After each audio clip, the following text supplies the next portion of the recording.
look at life for the southern people like a small town, nothing's real. Mama's still doing wrong, don't tell the preacher. Nothing really changes except the weather. If you can't say something nice, you don't say nothing at all. Don't want you up in my life, 'cause you talk too much.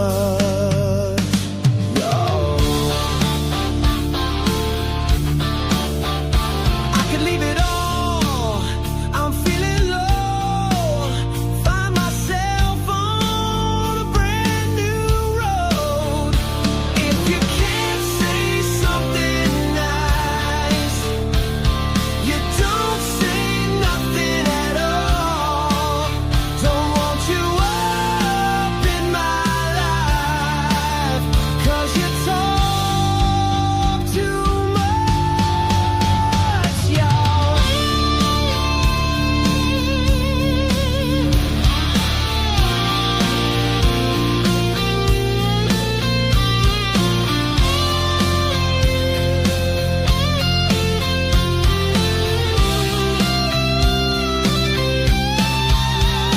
Gotta go to church on Sunday, get a dose of the Southern truth.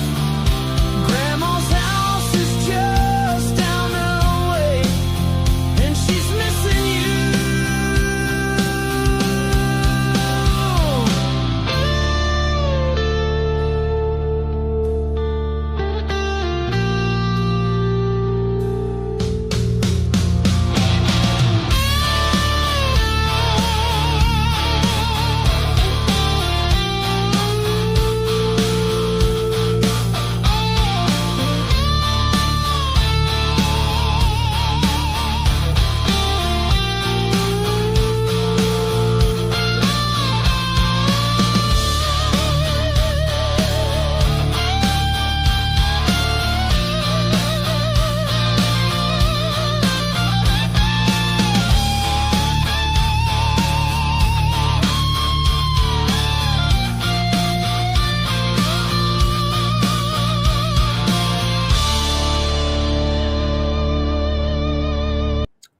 Happy Saturday. Welcome to the Southern Fried. Just love the way that song hits. It is absolutely my favorite song to listen to right now. It has a really kind of a deep meaning. Describes really to a T. I mean, a lot about the South, you know, a lot of good things, but also we're family, but sometimes people have trouble. And I just like the way that song hits. It's just one of my favorites. So, if not my favorite. Happy Saturday. Hope you're doing well. Pardon me. Allergies. Yes, allergies. But we'll be okay. We'll burn it out with coffee. And I hope you're having a great weekend. Stay cool if you can. Last weekend, we were in South Georgia at the Swiga Ag Fest and had fun with that. And we're back. And so I'll be working today a little while. And then tomorrow, church and all kinds of activities. We are working on, and hello, Killer Carl. God bless you. Hope you're having a great Saturday with wife and family and whatever you're doing. He's probably cooking or something. He's a big griller.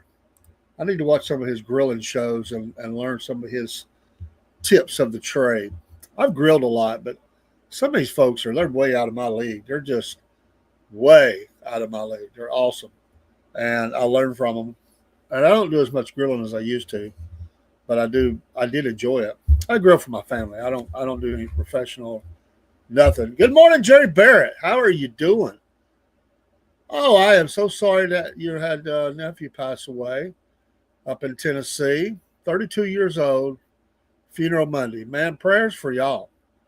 So sorry to hear that. I'm glad you're doing better, and hope you and your wife is well. And just we'll be praying for you, man. That's tough. 32 years old. That's tough. So I that's a tough way to have to go. But you know what? I always look at it as we're honoring a life. I know you know this as well, and that's what we can do. We can honor life and be appreciative of those people. Um, that's right, Sassy. It is too hot to grill. Dang, Skippy, it's too. That's why I'm not any kind of super excited about doing it right now. Last weekend at that barbecue, my gosh, I was glad they was doing the grilling. I don't mind doing the buying and the eating, but wow, yeah, it's just too hot to do any kind of grilling. Uh, but y'all be careful. What part of Tennessee did you have to go to? Tennessee's a great state to travel through. So many small towns and stuff.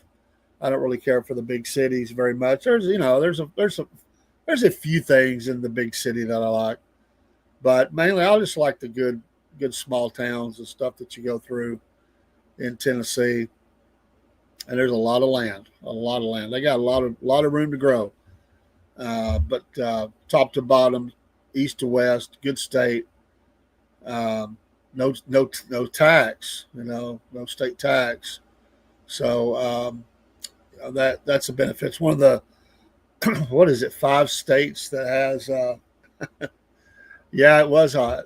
One of the 5 states that has no tax, and so there's some gun manufacturers that have moved into Tennessee. Southern Talk is really meant to be kind of a move around the country and looking at different states. And we're going to do a little bit of that. We're going to get back to that this one and just chat.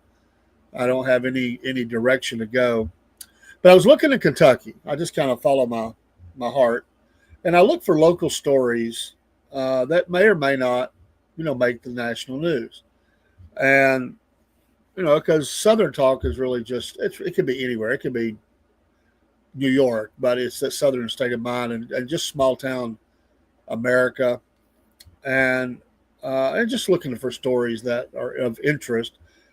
And in Kentucky and in Greenville, Kentucky. I guess every state has a Greenville.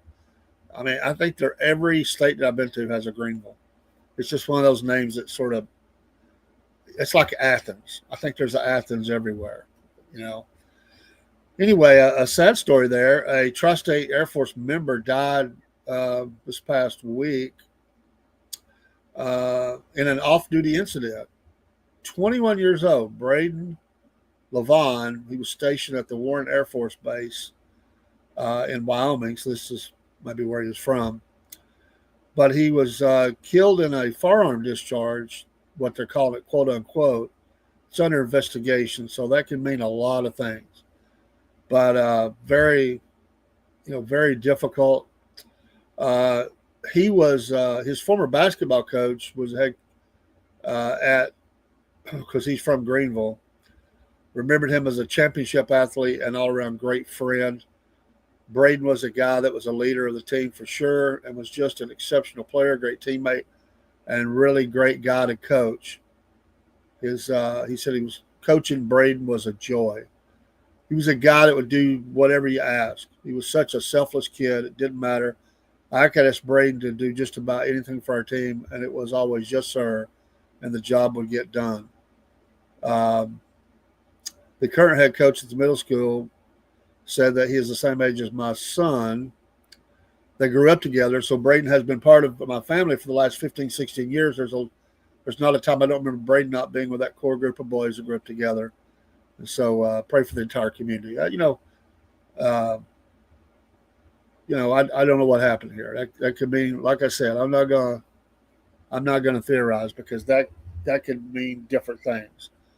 But the facts of the case is that this young man is now deceased, and he's got a family that is upset. So pray for them.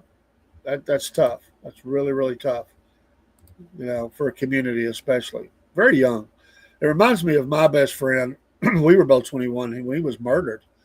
And I've told people recently that story. And they even said, I can hear it, how hard it is in your voice, even after all these years. I mean, that's almost 40 years ago. It's just about.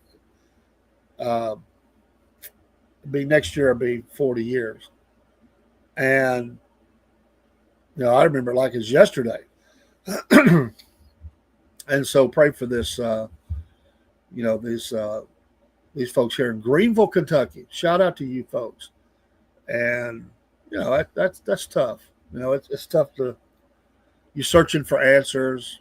We've had some deaths here recently that there's some people in the region where I live. They're looking for, answers to questions that they may never get.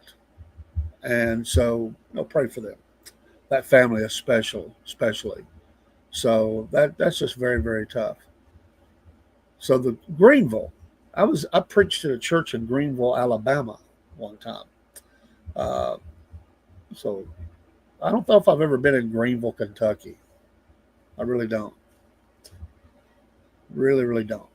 But shout out to them. Hey, Cook, God bless you. Yes, friend and brother. Hope you got my other messages. I've been busy since I messaged you early this morning and was charging my phone.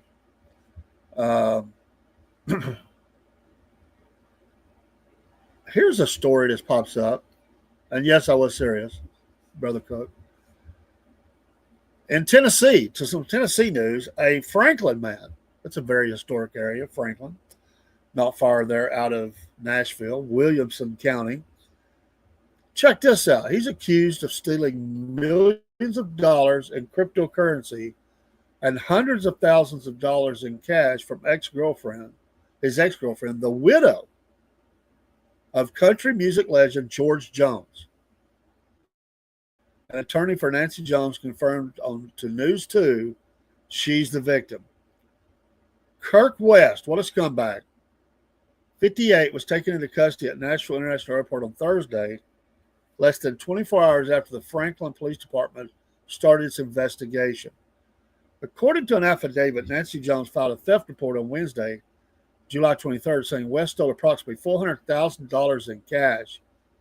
Wow, that's a lot of cash to have on hand.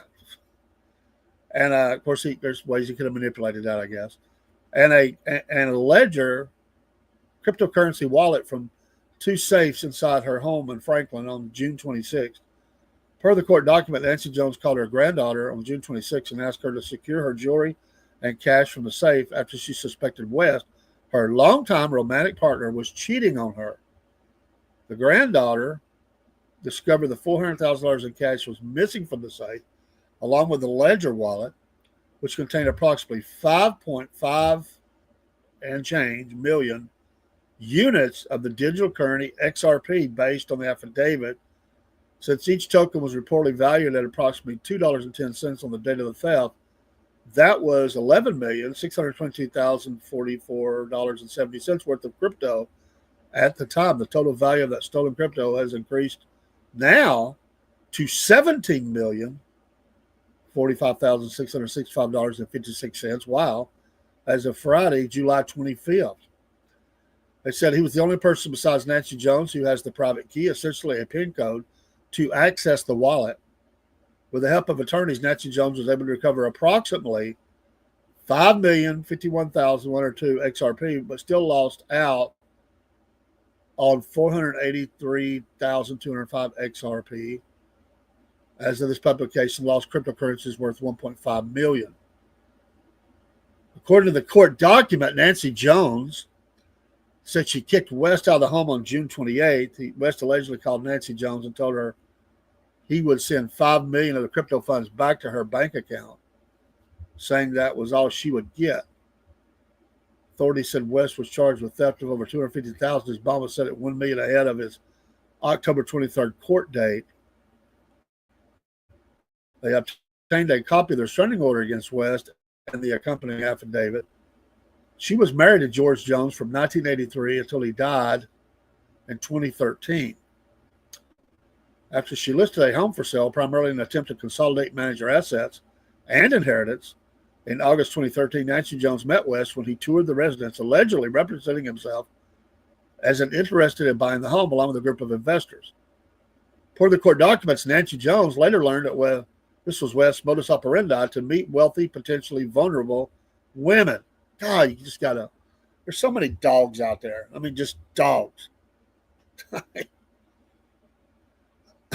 Based on the complaint, West started texting Nancy Jones, offering her companionship.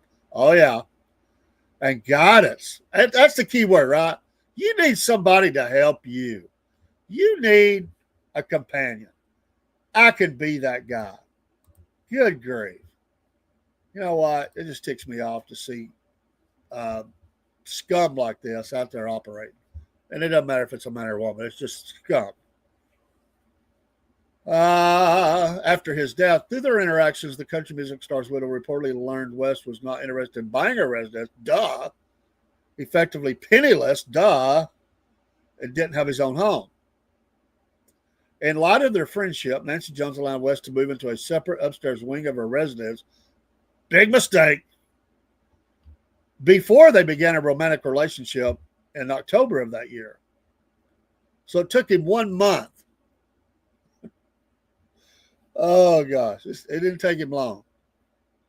He's been angling for a while. I gotta say he's played his game for a good long time. According to the documents, Nancy Jones had entirely funded their life together. Well, yeah, he was a penniless scumbag, paying from everything from the pair's living expenses to vacations to a new Mercedes-Benz for West to drive. He goes from penniless to a Mercedes. He was previously charged with bank fraud in 2016, accused of misrepresenting himself as a real estate investor to seek loans from Reliant Bank for the financing of real estate purchases and to refinance real estate loans. In addition, he allegedly funded his income and net worth and forged proof of income documents he later submitted to the bank. Nancy Jones reportedly hired representation before West and paid his legal fees over the course of the federal criminal proceedings. She should have dumped this bag long ago. In 2016, he pleaded guilty to 2 counts of bank fraud and admitted to executing a scheme and artifice to defraud Reliant Bank through false and fraudulent misrepresentations in order to obtain money. In one of the conditions of his plea agreement, he agreed to pay $935,000 in restitution. Oh, wow. I'm sure she paid that. He didn't have no money. He convinced her, yes, to pay his restitution obligation, saying he would pay her back over time. Oh, the old "I will pay you back over time" scheme. But he has yet to do so. You think? Then, while on house arrest at Nancy Jones' home, he allegedly became a crypto expert and persuaded his country music star widow to invest in multiple cryptocurrencies, including XLM, Doge, XRP, SHIB, and Ethereum. He reportedly opened the George Jones Museum on 2nd Avenue in 2015 before it was sold, along with George Jones's name, image, and likeness to a Nashville-based investment group. Wow. I mean, here this lady is. She don't need this bum. Why would you choose down like that? I mean, maybe it was age. I don't know. He was 50 something or 50. She might have been a lot older. I don't know, but she didn't need this idiot. And at least she didn't get fully taken. George Jones. Go figure. There's people that all they do is watch for stories like that, and then they make a move. You know, they are scheming all the time. They're watching the obituaries. They're looking to, work on widows. They will roll out of the woods from the mountains on high to defraud you at your moment of greatest need. I got to say, that was a long time. I mean, it goes back a ways. I mean, he was obviously being taken well care of and scheming all along the way, using her money to do it. But he was in that for a while. It wasn't quick. I mean, that takes some time. But he was as he said, he was having affairs on her. It's obvious he was only there for the money. She's got to be smarter than that. Wow. At least she didn't get totally taken. You know, that's very popular. A lot of artists sell their name, their music catalog, and all that stuff for massive amounts of money. Didn't say how much they got, but there have been many, many artists do that over the last few years. And of course, these people are banking on a lifetime of having, the to being able to sell that, future albums, specials, using it commercials, whatever. But just about, I mean, all the big artists, once they hit a certain age, they tend to kind of do this. Some will keep a small percentage just so that they can still have money coming in, but usually it's all of it. I mean, they'll sell it for 70, 80 million dollars or whatever. And these people figure they're not going to live but a few more years, so it lets them just have that money on the front end. All that they figure it's worth, these people be making it ongoing, and their investment houses. So it's not like it's one person. So they've locked up a lot of those. There's a lot of artists that have chosen to do this, and these catalogs are worth a lot of money. I mean, think about someone who was a songwriter, wrote a lot of big hits. They'll be able to use that and make money for a long, long time, big money. So I remember some of the last ones I remember doing that was Stevie Nicks of Fleetwood Mac and solo career did that. I think that, I can't remember if Lindsey Buckingham did that or not. But, they're getting older. Some of them have started passing on, so it's very popular to do. And some other artists have. Some have not done that. Let's see. Back to this story in Sick Story, and I don't want to go too deep into it. There are some pictures now. Good Lord. This trafficking ring in Alabama, and I'm not trying to find bad stories. It's just that they promote bad stories more. I'm looking for good ones too. But it was at least 10 kids that they rescued from that ring. These people should be executed. Children as young as 3 were rescued from the bunker. People would make appointments to abuse them. And of course, the 7 that we talked about on the podcast have been arrested so far. I'm going to very lightly skim over this because it is very, very sickening. Oh my God! It's even animals. I mean, we don't need human beings like this walking the face of the planet. They're of absolutely no use to society, and I'd prefer not to have to lock them up and pay for it for the rest of their pitiful, scummy lives. Demonic. I think in cases like this, they absolutely should just execute them for what they've done to children after their rights of a trial. These kids were drugged and then taken to the bunker. Ages range from 3 to 15. Oh, my God. The traffickers could have made up to $1,000 per night. They said that's the most horrible thing they have ever seen. They were not kept permanently in the bunker, but it would vary how long they were there. They have a picture of the outside of the bunker.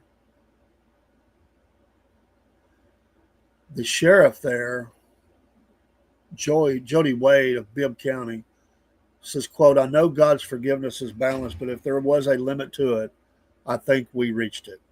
I understand your feeling, my friend. He said he believes the abuse began in 2022 and may have ties to the Cyrdanos gang, which is mostly funded through child trafficking. No child deserves this. That's the most horrible thing you can do. The power and control of it, the stealing the innocence of a child, and the horrible victimizations they went through with these monsters, Wade said. They described the bunker as partially underground storm shelter that was not attached to the house and was furnished with a dirty mattress, a few chairs, and small chests of drawers. And I'm not going to read the rest because it's just too horrible to cover. My God. Pray for these kids. I mean, at least they're still alive. You know, they're alive. Thank God for that. But can you imagine the years of counseling that these youngins are going to have to go through after these monsters? You know, it's just horrible. Obviously, they're going to have to be very tender how they, I won't use the word interrogation, but talk to these children and get the story so that they, you know, have all the information they need along with everything else that they've got. But they do say that under Alabama state law, those convicted of a crime involving a child of 6 or younger faces a mandatory minimum sentence of life without parole. I guess the only redeeming thing there is that we won't have to see them ever again on the street. But honestly, I'm okay with a sentence of death. And really, we put an age of 3 on it. 3. So a child of 4 or 5, they have the possibility for parole. Come on. That's horrible. That is absolutely horrible. Let's see. Let's look. We're in Alabama right now. God, there's another case in Alabama, this one involving women abusing kids.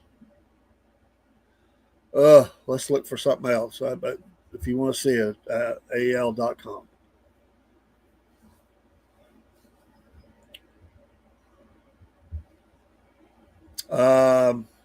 In Tarrant County, Alabama,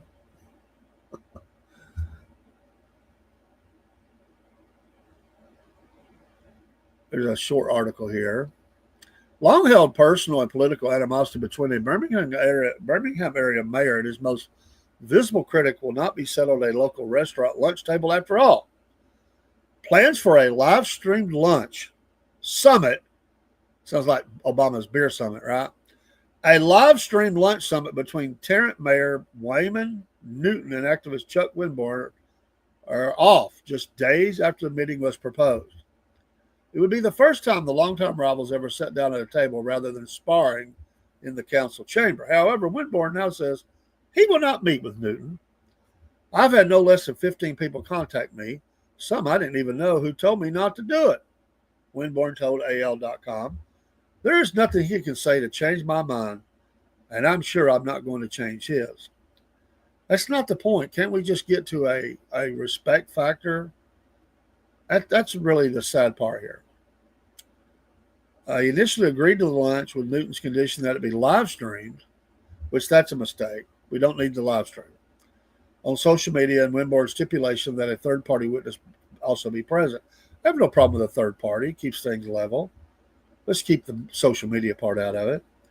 But the deal quickly eroded. Winborn remains adamant on illustrating Newton's dramatic argument with a councilman in late 2022. This week, he posted unaired video footage of an exchange between Newton and Councilman Tommy Barrett, where the mayor used graphic sexual language to insult Bryant's wife. Well, they're getting with it down in Alabama in Tarrant County, aren't they?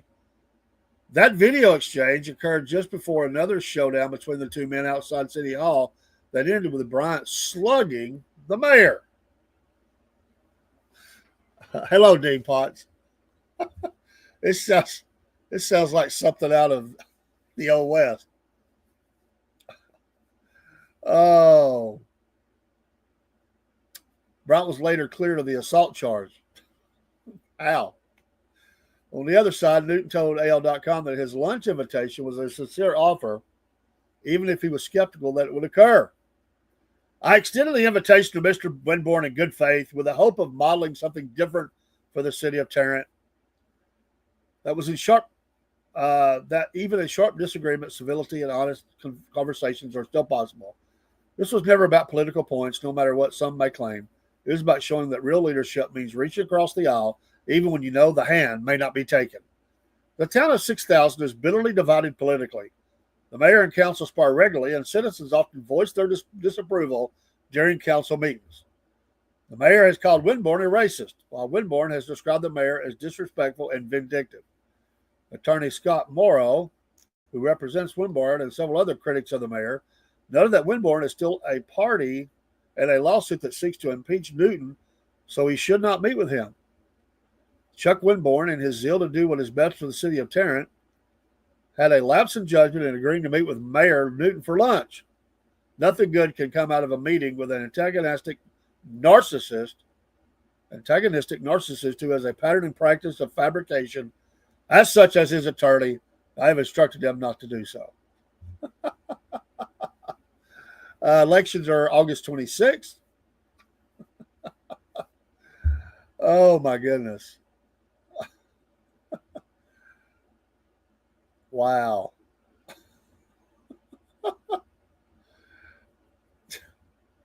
Sounds like we just need, maybe they needed a beer summit instead. I don't know.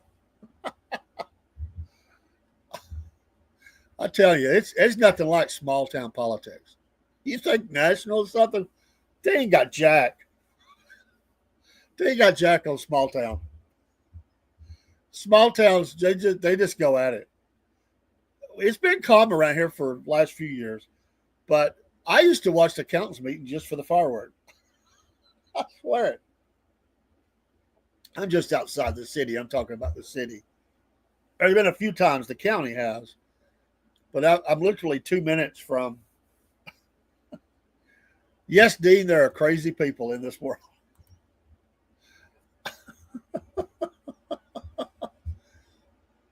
Oh my goodness. Slugging each other. Talking about somebody's wife. Are you kidding me?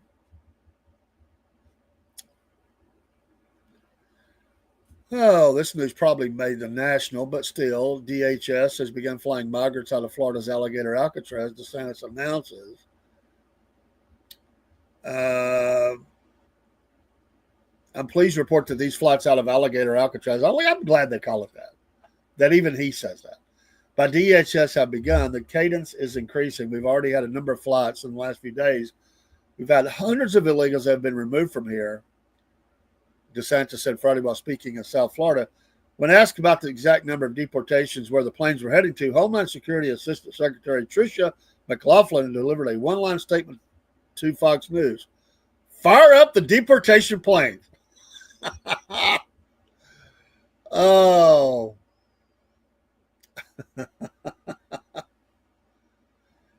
The site has the capacity for 2,000 detainees, but will eventually hold 4,000. He said Friday that the whole purpose is to make this a place that can facilitate increased frequency and numbers of deportations of illegal aliens, and that is the goal. Quote, and one of the reasons why this is a sensible spot is because you have this runway that's right here. You don't have to drive them an hour to an airport. You go a couple thousand feet, they can be on a plane and out of here, the governor added. Here. This airport is able to accept commercial-sized aircraft that conduct both day and nighttime operations. I love it. Dean says he lives 1 block from the city of Rossville. Rossville has had some interesting city council meetings too. And for that fact, Ringo and the county, and Lafayette. But I think Fort O probably holds the record of the most contentious council meetings. I mean, they have been barn burners there for a few years. It was amazing. Amazing. We've come a long way.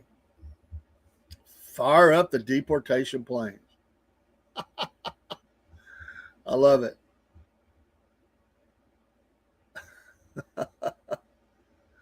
Oh, here's you one. A Florida woman caught trying to carry turtles through airport security in her bra.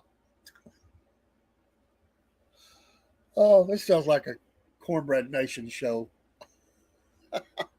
News story. She was caught hiding 2 turtles while passing through a TSA checkpoint. She was not identified, had the turtles wrapped in what appeared to be gauze and plastic wrap, according to photos posted on social media. TSA did not identify the breed of turtles. One turtle died. Uh-oh. The surviving reptile was turned over to Florida Department of Fish and Wildlife. Friends, please, we cannot emphasize. Dang, that's a good-sized turtle. What the heck? Have y'all saw this? I know he's talking about little turtles. I mean, like baby turtles. Big turtle. They say, friends, please, we cannot emphasize this enough. Stop hiding animals in weird places on your body and then trying to sneak them through airport security. The TSA settles social media. TSA allows travelers to bring pets, including turtles, through security checkpoints. Animals must be removed from any carriers and carried through the checkpoint. The carrying case must be x-rayed as well. Airlines may have their own pet policies. Notice we said carried and not hidden underneath their clothing. Another traveler attempted to smuggle an invasive turtle through TSA security at Newark Liberty International Airport in March. The man had hidden the reptile in the front of his pants.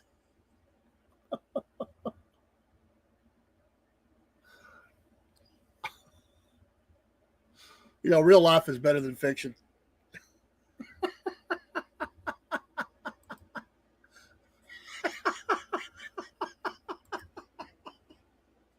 Here, Dave. The reptile was not harmed. Oh, yes, it is. Emotional damage. In 24, a man was stopped for bringing a bag of snakes aboard a plane. And in 23, Miami airport officials confiscated a bag of smuggled Amazon parrot eggs and live birds after hearing chirping from a duffel bag. The man carrying the bag had just arrived from Nicaragua and had a layover in Miami before traveling to Taiwan. He pleaded guilty to charges of smuggling birds. If y'all get a chance, go look at the size of these turtles.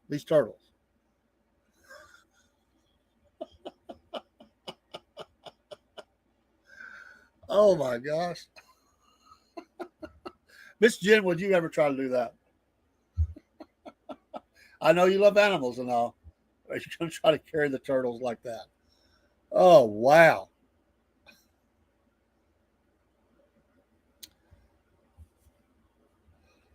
In Hillard, Florida, three women were killed in a triple shooting in Nassau County, Florida Thursday night, with only a little girl surviving the violence. The child banged on a neighbor's door and says a man killed three women across the street. Wow. Another child caught up in some horrible stuff. When deputies entered the home, they found a deceased woman in the living room, another in a hallway bathroom, and a third in a bedroom across the hall. They also found suspect Christopher Bobby Roells, 34, lying in a pool of blood in the living room with a black SKS-style 7.62 caliber assault rifle next to him. It appears the shooter first shot the female in the living room, then shot the female in the bathroom, and then shot the female in the bedroom. He eventually turned to the living room where he shot himself in the head. Well, that would be four. 3 women, but 4 people overall. Wow. Crazy. A turtle in the pants is a Zeus dog.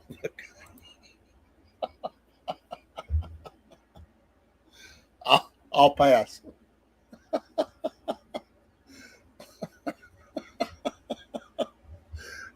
That's crazy. The 5-year-old girl who was also in the home escaped the carnage thanks to one of the victims putting her in a bathroom for safety. She heard a shot. She came down the hallway and seen the female on the floor. Another female grabbed her, took her into the bathroom, and that female was shot. And another female in the bedroom across the hallway was shot. The child was able to, well, he said there's some other things I'm not going to put out right now. We will later. But she got out, ran across the street to the neighbor's house, banged on the door, told them what happened, and they called 911. The girl's now safe with other family members. family members, but she is seriously traumatized. The 5-year-old was in shock naturally. She's a very strong little girl, very brave, beautiful girl. She's with other relatives at this time. She's safe, but she was traumatized. There's another prayer need. Pray for this young girl. Wow. The man had a slight pulse when they got to him, but he is now clinically dead and will have his organs harvested. It's heartbreaking and totally was unnecessary. You know what? No matter what you got going on in your life, I'm thankful to be alive with, I don't have to deal with something like that. That's crazy. Jeez. Let's continue to move around the South. I like doing this. I haven't done it in a while. You just see so many stories that you don't normally see. Oh.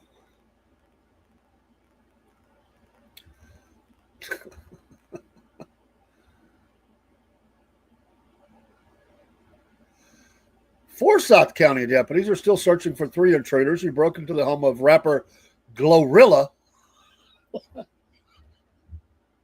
Where do they get these names? Glorilla last weekend.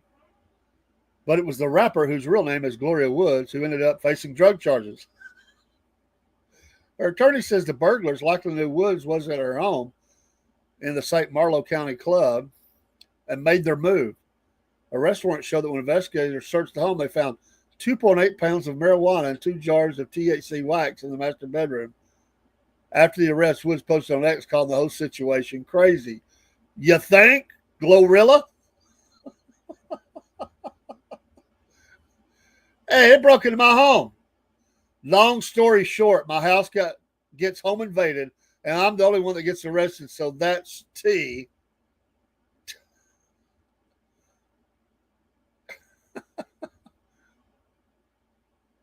Instead of focusing on finding the suspects, they focused on some cannabis.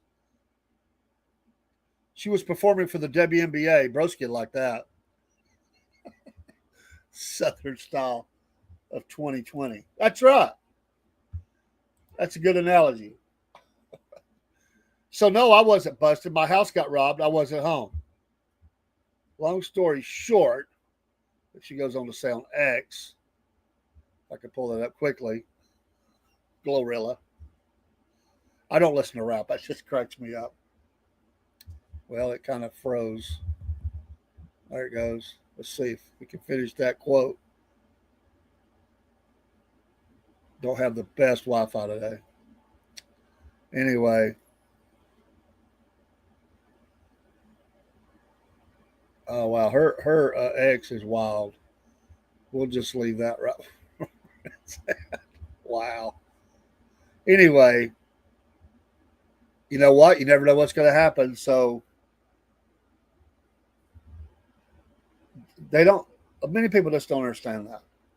Just because somebody else committed a crime, if in the investigation of that crime, it is found that you as well have committed crime, yes, Glorilla, you get arrested too.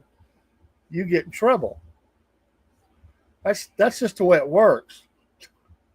Reminds me of the guys calling up and calling 911. Somebody saying somebody stole his meth or something. Well, how much did you have? Oh, it was about a pound. I still got some though. Oh man.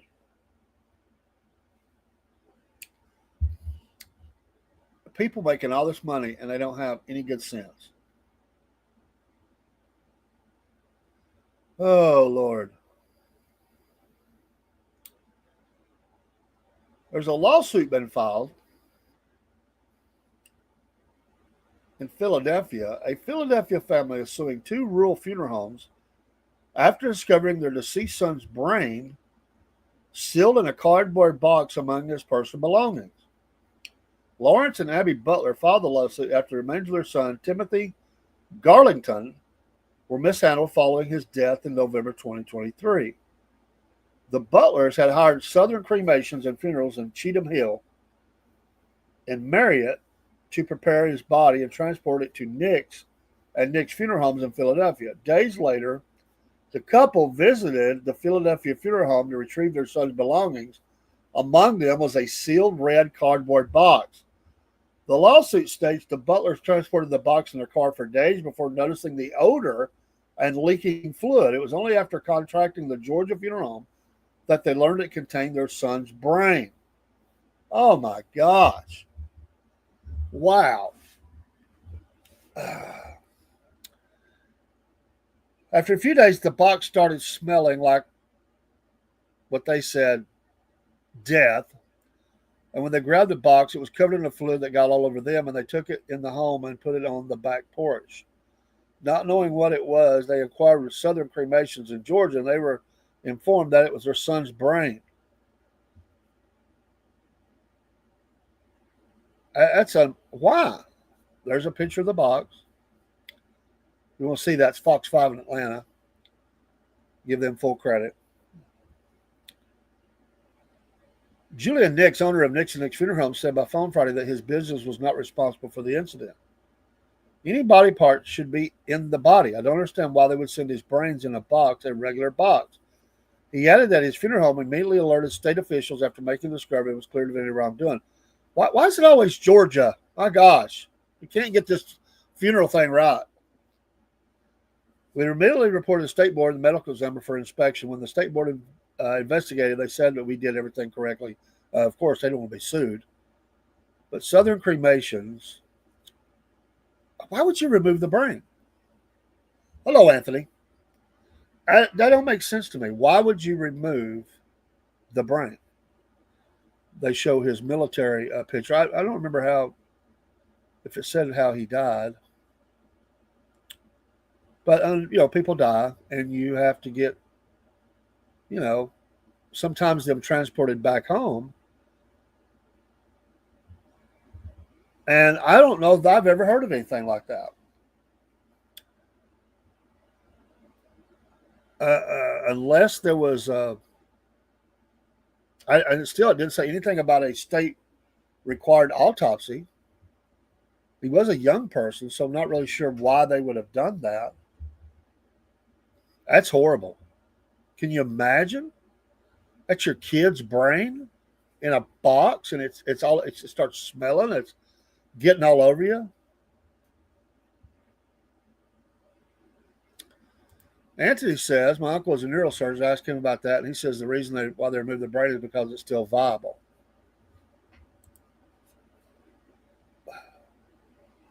For what? Explain that. To be studied? I mean, why would you ship that back? I mean, that's being transported back to being transported to another funeral home out of state. And I think I know I think I understand it, but I was just curious of what you meant there. I appreciate the info because it just seems strange to me. It really does. I get that. I mean, things happen in funerals. They remove things. I get all that. We don't have to get into the graphics of it. I get that too. I was thinking about that. That was for CTE. But why would they? But why wouldn't they have arranged for that to be done? I mean, you wouldn't want it coming back in a box like that, would you? I mean, transported from Georgia to Philly. Is that supposed to be a box the kind of box that keeps things cool? And maybe they just didn't communicate it correctly. I get that, and I know that he was a young guy. They show his military picture and everything. I don't know how he died. Maybe they were trying to. I get that, but why was it shipped like that and them not knowing what it was and put in the car, or did they just? I don't know. I'm just trying to figure that out. And there just may be information here we don't have. But I do get that. I understand. That was my first thought. Well, maybe they were studying the brain. Some people turn brains over to research. These students, they have to have something to practice on and learn how to study and research of the body. I get all that.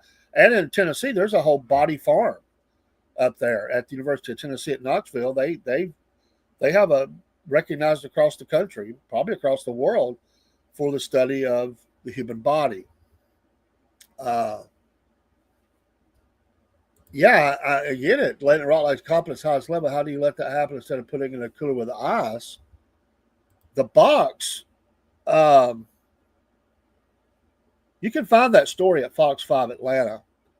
Uh, that box looks like maybe it's possibly meant to be like that. It's not, when I say box, I'm not talking about a cardboard box. It doesn't look like that. It just looks like they bungled the transfer. Like this should have been explained, as they have it on in a cooler, the body and all that. I mean, they have to do something to transport. I mean, that's what it sounds like. Somebody just dropped the ball in the communication of this. Is truly amazing. But the box, but it doesn't look like a cooler. Well, in a way, it could. It's really hard to say. Now, the box is sitting in a cardboard box, but that's probably because it was leaking. They put it in there. That could be some sort of a something they could seal it like that, and maybe it just over the days that cool factor went away. But somebody bungled that. Well, they're suing the funeral home is who they're suing. It was being handled by this Southern Cremations. So obviously they had, I guess, cremated the remains, and maybe they kept the brain out to send. I don't know. But they were it was to be transported to Nick's funeral home in Philly. Well, they transported the body. That's what I understand. Maybe they were just arranging transport because any body part should be in the body. So it was a body. But how did I don't know. That is so weird. But the box was transferred with the person belongings, so they just didn't open it. But they do have a lawsuit out there. That's crazy. Talking about bungling. Bungling your job. That's unbelievable. That's absolutely unbelievable.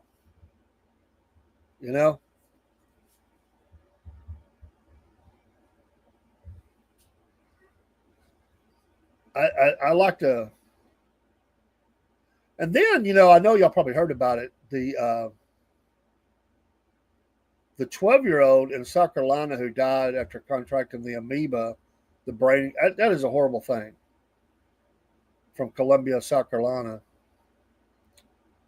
12 years old, Jason Carr. They finally released the name yesterday. Died on the 18th after coming in contact with Naegleria fowleri in Lake Murray. So I've heard of this happening before, but it's always, we got to be careful. You get warm body of water. The water infection, they say, is very rare. It's the first case of this being in the state since 2016, and only 167 cases have been reported in the past 62 years. But, that's why people sometimes prefer just to swim in a pool with the chemicals killing everything. You would have to think that, I would theorize that this particular, where he was at, the water was not, maybe a little stagnant, wasn't flowing much, whatever. But who knows? That's horrible. That's scary. Imagine all the people scared. Something like that happened down here in Florida with a heart transplant. A malfunction happened with a cooler. And by the time the heart got to the hospital, the heart was running out. Oh, my God. Man. There's, like I said, there's a lot that goes on. They'll investigate. But I do feel for that family. That's horrible. And it just looks like there was confusion on how this was transported. I'm sure that box was never supposed to go to the family. It was meant to go to the funeral home. Um, you know, and a lot of people don't understand what happens in the embalming process and all that because they don't really pay attention to death. They don't like to talk about it. So, I'm sure that'll be a settlement out of court, I would think. Um, I don't know. That's just horrible. This is why I never swim in a public pool because they don't really clean it like that you're supposed to, and people well, that's true. They do constantly do that. Pee in the pool. Hang on a second. Let me run a quick commercial. Granddaughter needs to talk to me real quick. It's about time for me to run a commercial anyway. So let me see here which one. There's granddaughter right there. We'll run one for our coffee. We'll be right back. Hey, everybody, this is Rob and Dave from the Southern Fried Podcast. You know, we love lots of things here in the South. We love our country. We love our family. We love our God. We love some sweet tea on the front porch on Friday nights. But we're really near and dear and love us some coffee. That being said, tomorrow morning, 8 o'clock on July the 14th, yes, we will have our coffee out there. Yes. Yeah. Awesome, man. It's been a dream come true. We talked about this before we were ever a podcast, and we love these coffees. There's 40 plus blends. You'll find something that you like. And most people like coffee. If you don't, I can't help you, but most people like coffee, and there's a lot of coffee here. In fact, our morning show, we say get up, pray up, and coffee up, because we start our day with coffee, and now you can get some for you. Hey, we're very patriotic here. Get some for your veteran friends. You know what? Bless them.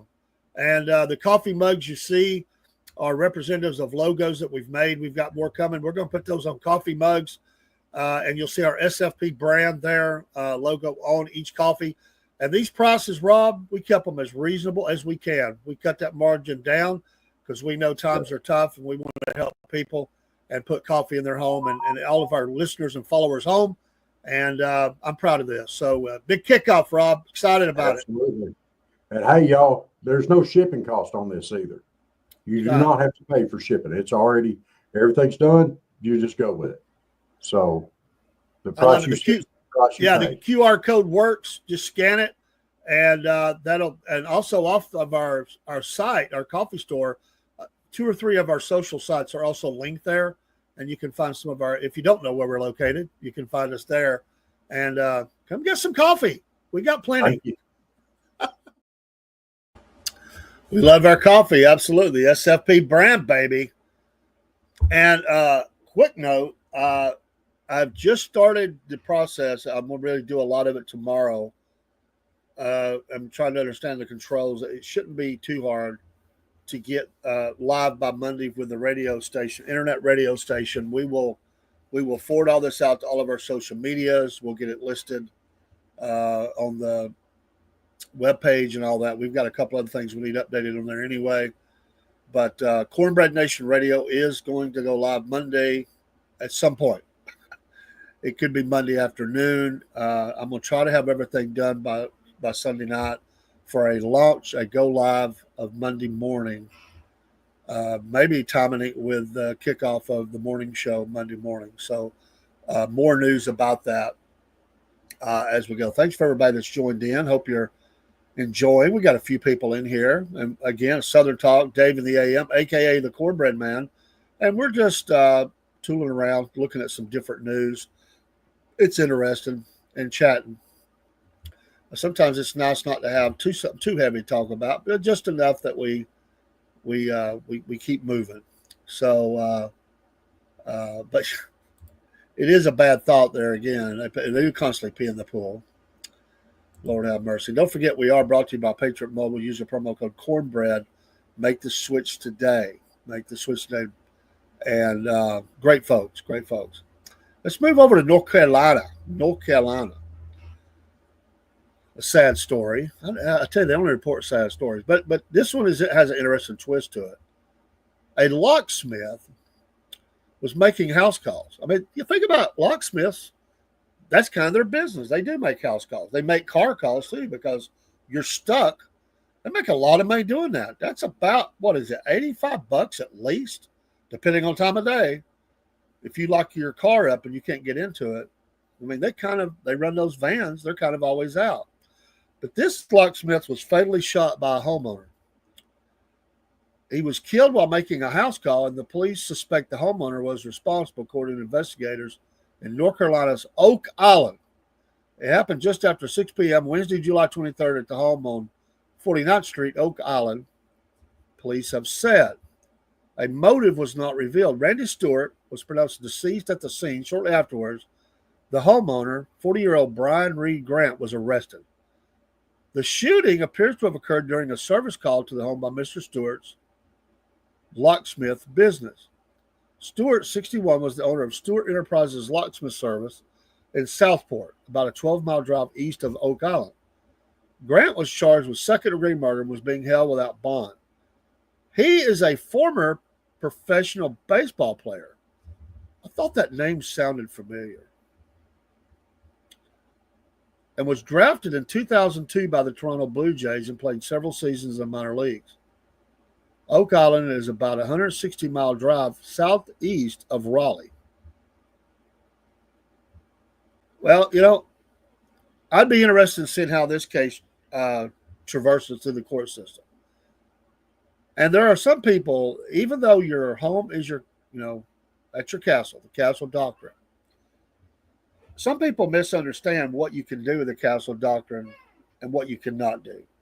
And there have been several that went to jail for murder off of failing to understand this.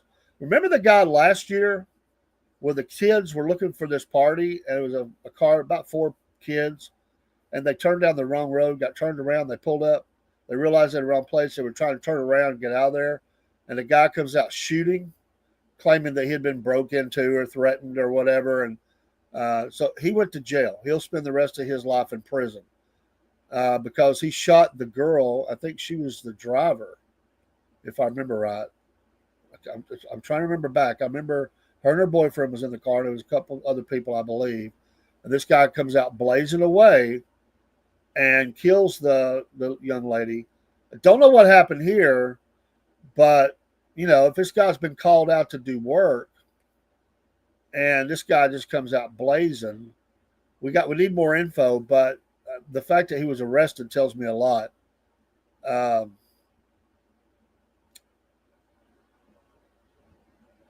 Brian Reed Grant.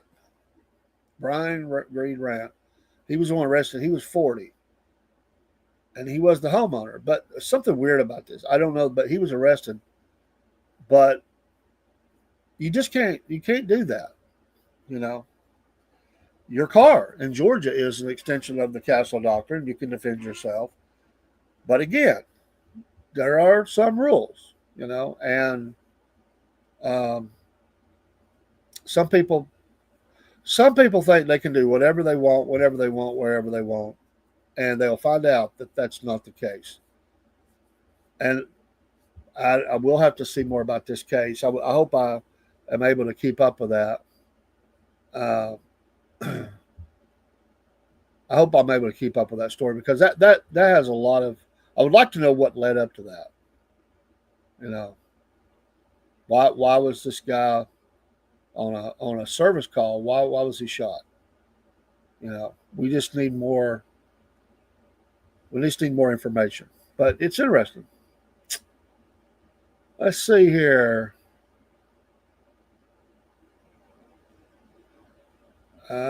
In Georgetown County, South Carolina, this is a North Carolina news article, but a South Carolina story. Confusing. David Snow, 61 of Castlehane, North Carolina, is being detained at the Georgetown County Sheriff's Office, probably because he fled.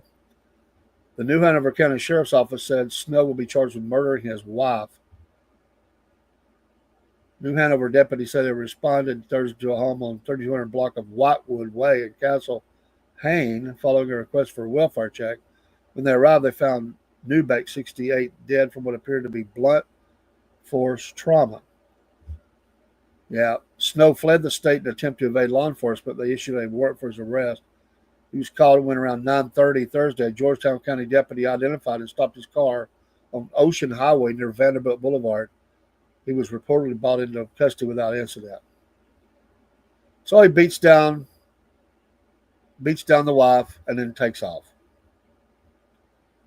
And they don't realize that all that information, your tag was signal and everything. They've got all that information on the computer, the ability to do that. So, poor lady. Poor lady. Let's see here. Anything else?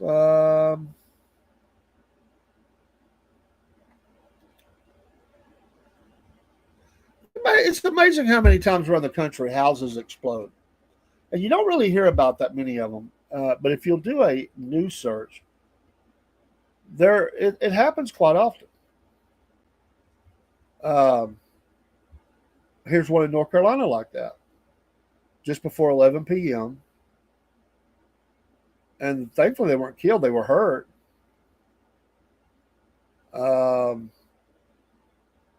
Firefighters arrived within 3 minutes of the call and found the home on fire with one person trapped inside.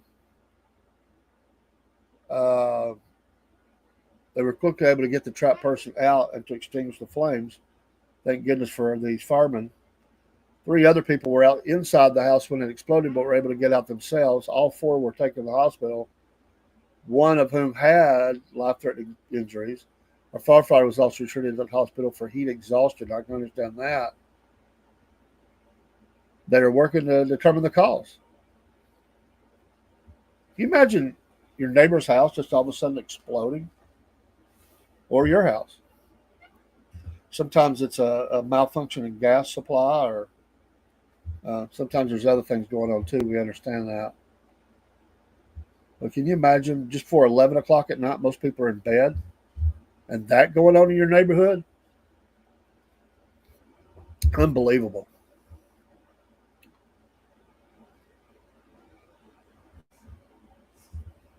And I don't know if y'all I think we covered this story.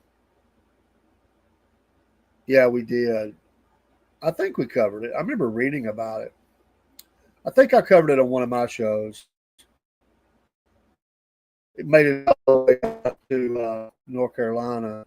These idiots at the East Ridge rest area who were allegedly asking a young boy to participate in sexual activity in the back of the car at a welcome center in East Ridge, Tennessee. What a bunch of losers. They blindfolded the kid around 1:30 a.m., they picked him up, made him blindfold himself for a surprise. Oh, what a bunch of freaks. They arrived at the Welcome Center off Interstate 75. The couple climbed into the car's backseat for the activity. The juvenile went to go inside, but not before he asked if he wanted to watch. The boy went to the bathroom, returned to the car 4 times, and they asked the child if he wanted to turn. Oh, my goodness. Right here in good old East Ridge, Tennessee, which is a interstate attached city. A lot of tourists stop in and nearby. Thanks for putting us on the map, you freaks. Not. Good Lord. You just imagine. I've never wanted to stop. Rest areas are a necessary thing sometimes. I prefer not to stop at those because it seems like there's a freak element to rest areas. Not everybody. But I cannot tell you how many times in the travels of my life that my wife has, we've had to deal with freaky people, and sometimes late at night. Not a good feeling. Another reason to be absolutely able to carry and be prepared. Let's see here. Let's move over to Mississippi. We got a little time left. Not much. Not much on this Saturday. Hope y'all have a great Saturday. I hope you're able to enjoy your day. Spend time with family.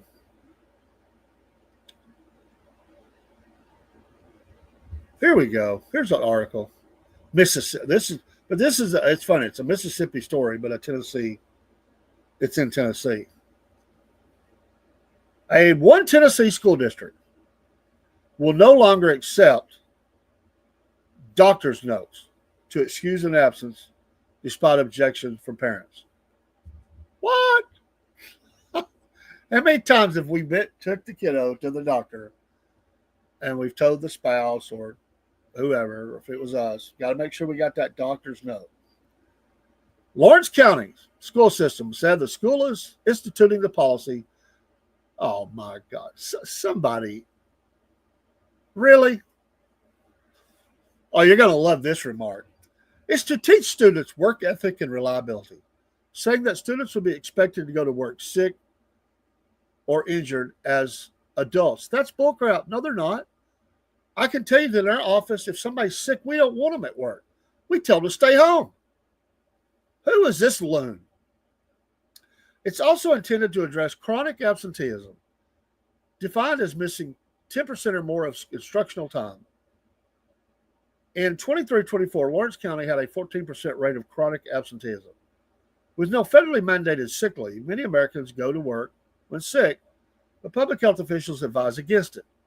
Staying home when sick can reduce the spread of viruses like the flu and COVID and protect vulnerable people in the community. This new attendance policy says students will simply be marked absent or present, with no options for doctors to verify a child is absent because they are sick or injured. Need to stay home to recover or to prevent spreading contagious illnesses to their classmates. The policy is meant to help improve attendance rates, but parents have objected, noting that an absence for an illness like the flu could now mean a referral to Lawrence County Juvenile Court for truancy. Children who get sick at school who are sent to school sick and sent home by nurse will be counted as tardy. 3 tardies equal an absence. The new policy also says schools will start interventions after just 3 days and 8 or more days marked absent resorting court referral. Other penalties could include failing a class or a grade, not being allowed to participate in graduation, or get a driver's license or permit. There will be exemptions for students with documented chronic illnesses and emergencies out of the student's control. Oh, so we can control the flu now? As well as allowances for deaths and found in some religious observances. And I'm going to tell you what, they're going to lose this. Because these parents are going to take this school system to the court, and they should. Because you have our guidelines have always been, if someone's sick, keep them home. We don't want to. In fact, they'll call you to come pick them up. They're sick. We get the note just to verify that we're treating them. Sometimes you don't treat a child with a doctor, but usually you want, especially if they're smaller, you want to make sure everything's okay. We probably take them maybe a little more than we need to sometimes. But in my case, and having raising a granddaughter, I always wanted a really strong medical file. I wanted to make sure that no rat could ever say Dave didn't take care of little Kaylee. So we went quite a bit. We built up. We went to the same place, except for times that needed a hospital. And we built up a pretty sizable medical file. But, she was sick. And, they'd give us the note. And they would say, do you need a note for school? Yes. Along your prescriptions or whatever you're getting, you go home, treat the kid, they go back in a day or two. And they're going to say, we don't accept your note. They're just out. Oh, I'd fight that. What a bunch of idiots. So I would tell you how I'd fight that. I would pull them out of the school system. Thank you, school system. We're either going private school or we're going to homeschool. We're out. So you're going to have a whole bunch of absences because we're pulling our kids out of your school. They'll beat this. This is ridiculous. So now they're going to argue with the doctor and say, well, we're just not going to recognize that they were sick. Because as an adult, You got to go to work sick. No. There used to be this mentality. Yes, there used to be this mentality, almost a brag. I've never missed a day. I've worked sick as a dog. In today's world, your workplace does not want you at work sick. They're afraid you're going to have make a run at the whole crew, and they'd rather you just get well. I had an employee the other day. I was headed to work. Said, "Hey, I just got sick. Hey, I'm just letting you know I'm going home. Hey, go home. Get to feeling better. Take care of yourself. We'll see you tomorrow or the next day that you can, you're not sick." Good grief. Where do these people come from? What loons we have? And I get it. You're trying to change because you know why they're mad about it. And let's be honest, it's not for instruction. I'm not saying that the teachers don't care, but the administration, it's not about the instruction time. It's about money. They get money off of how good the attendance is for that school. And somebody's put pressure and said, listen, we got to get this turned around. We're losing money. I think the whole model needs to be changed anyway. But that's exactly why they stay on you. And they report that when you go to your meetings and they talk about the policies and the money and how they spend their money and all that. They have around where I'm at, it's 6 absences. They want you to stay 6 or less or not get to 6 or whatever. And they'll say, yeah, they do lose. They get behind, but it's money. And we'll just be honest with you. We get money for those students being in school, and that money's needed to operate the school. And they'll tell you that. I appreciate the honesty. Quit snowing me and tell them it's all about they're getting behind. And granted, there are parents that don't make their kids go to school. They need to deal with them. Absolutely. I would agree with that.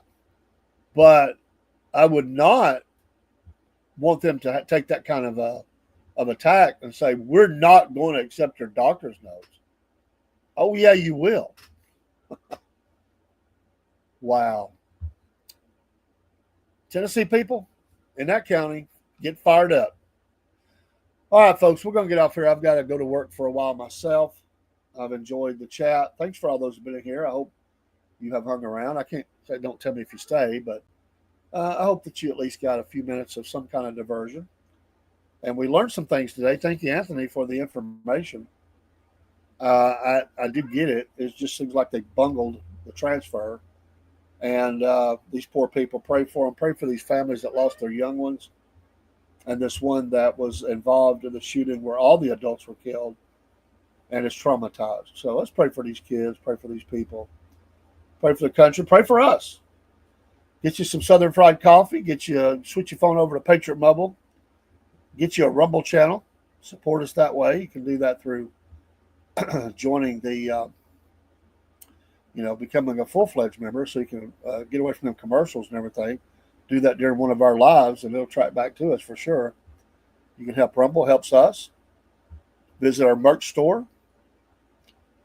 Payworld is our newest one for you businesses out there. They can handle your financial needs.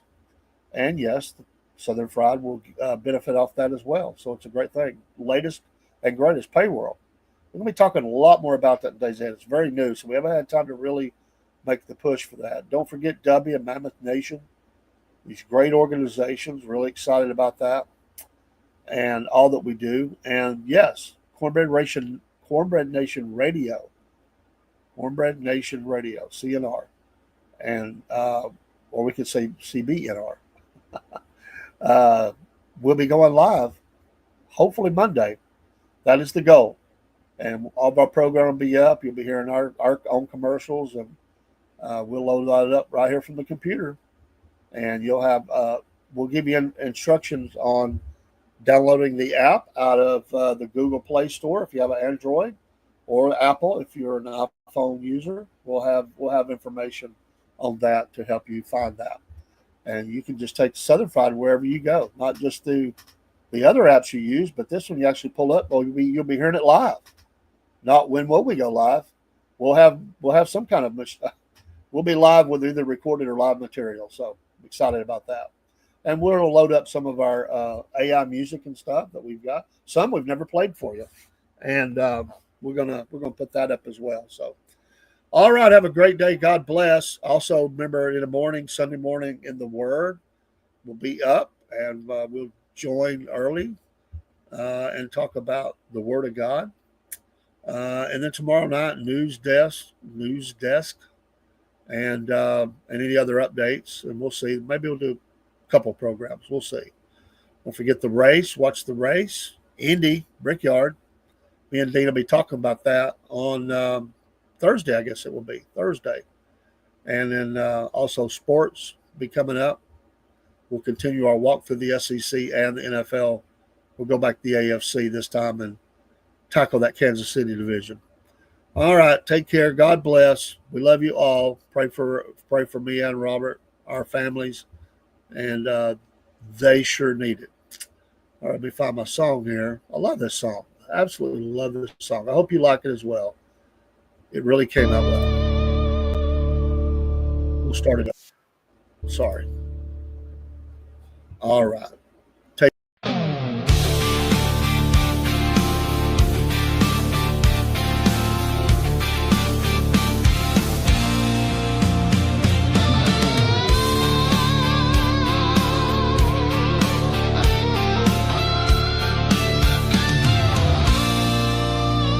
It's a complicated life for the southern people.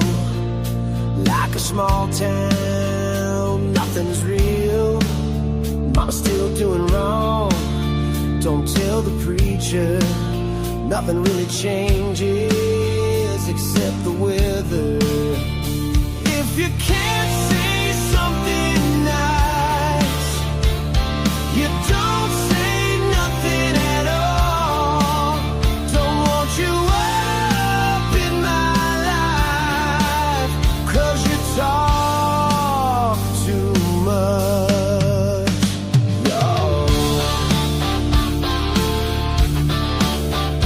I could leave it all. I'm feeling low. Find myself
podcast, sitting on the front porch on a Friday night with our friends. Life is good.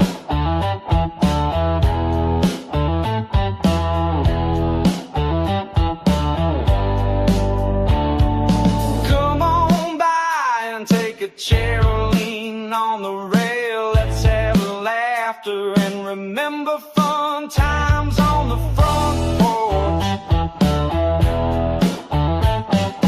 Rob and Dave always had the light on for fellowship and making memories. We will try and make you stay the best it can be. Yes, life is good.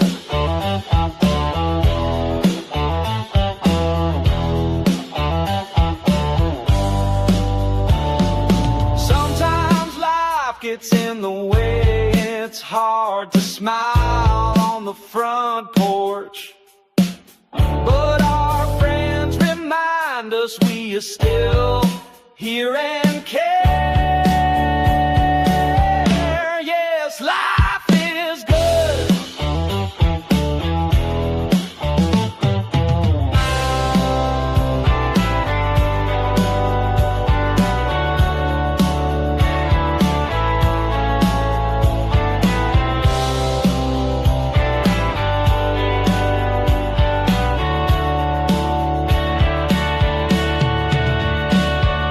Southern Fried Podcast, sitting on the front porch on a Friday night with our friends. Life is good.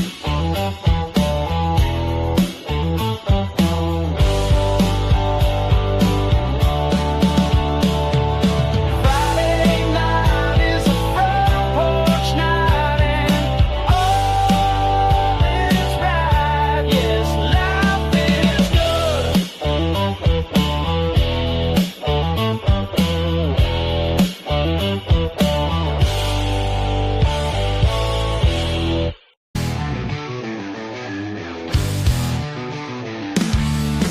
Hump views from the Cornbread Nation, Rob and Dave from the Rock Hall of Fame. Hump Day views from the Cornbread Nation, Rob and Dave on the Hump Day Show.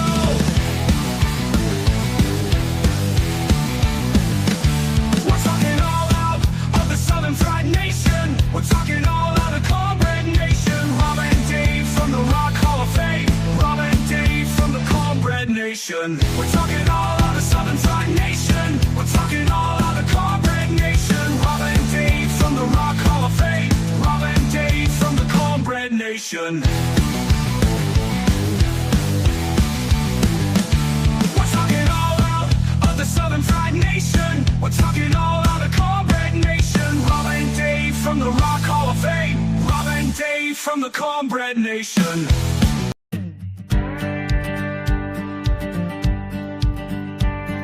Hey man, I just want to tell you about this new country show where everybody gets to vent their frustrations about whatever's got them down. Here's how it goes. It's a Southern Fried Vent Show where everybody can vent out their frustrations. Come on down if you got something to get off your chest. It's a Southern Fried Vent Show where everybody can vent out their frustrations. And if you're not satisfied, then don't come back. This woman told me the other day that her boyfriend didn't text her back. She was mad about it. And I said, you know what? You need to go on the Southern Fried Vent Show. You can talk about it all you want. Here's what you need to do. You need to get on the Southern Fried Vent Show where everybody can vent out their frustrations. Come on down if you got something to get off your chest. It's a Southern Fried Vent Show where everybody can vent out their frustrations. And if you're not satisfied, then don't come back.